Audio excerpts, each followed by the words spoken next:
একজন হিন্দু লোক প্রত্যেকদিন সকালে একটি বাসে করে অফিসে যেত। তার বাসা থেকে তার অফিসের বাস ভাড়া ছিল 20 টাকা।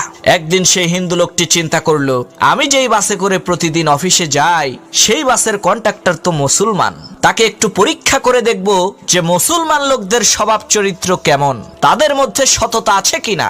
এই চিন্তা করে সেই হিন্দু লোকটি ইচ্ছে করে সেই বাসের কন্ডাক্টরকে বাস ভাড়া 10 টাকা বাড়িয়ে দিল।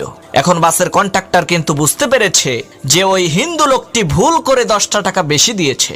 সে তখন খুশি হয়ে মনে মনে চিন্তা করছে, যাক আজকে এই 10 টাকা দিয়ে মজা করে একটা রুটি আর কলা খাবো, না হয় আরাম করে বসে 1 কাপ দুধ চা আর 2টা বিস্কুট খাবো। আবার চিন্তা করছে, আরে মাত্র 10 টাকাই তো দিয়েই দেই। তখন সেই কন্ডাক্টর সেই হিন্দু লোকটিকে তার 10 টাকা ফিরিয়ে দিয়ে বলল, ভাই আপনি ভুল করে 10 টাকা বেশি দিয়েছিলেন। তখন সেই হিন্দু লোকটি বলল, ভাই আমি ভুল করে 10 টাকা বেশি দেইনি, তোমরা মুসলমানেরা কেমন, তোমাদের মধ্যে সততা আছে নাকি সেটা পরীক্ষা করার জন্যই আমি ইচ্ছা করে তোমাকে 10 টাকা বেশি দিয়েছিলাম, কিন্তু এখন আমি বুঝতে পারলাম তোমাদের মুসলমানদের মধ্যে সততা আছে। তখন সেই বাসের কন্ডাক্টর মনে মনে বলল, আল্লাহ তুমি আমারে বাঁচাইয়া দিছো, আমি যদি আজকে লোভ করে মাত্র এই 10 টাকা খেয়ে ফেলতাম তাহলে এই হিন্দু লোকটি সমস্ত মুসলিম জাতিকে চোর বাটপার সিটার মনে করত।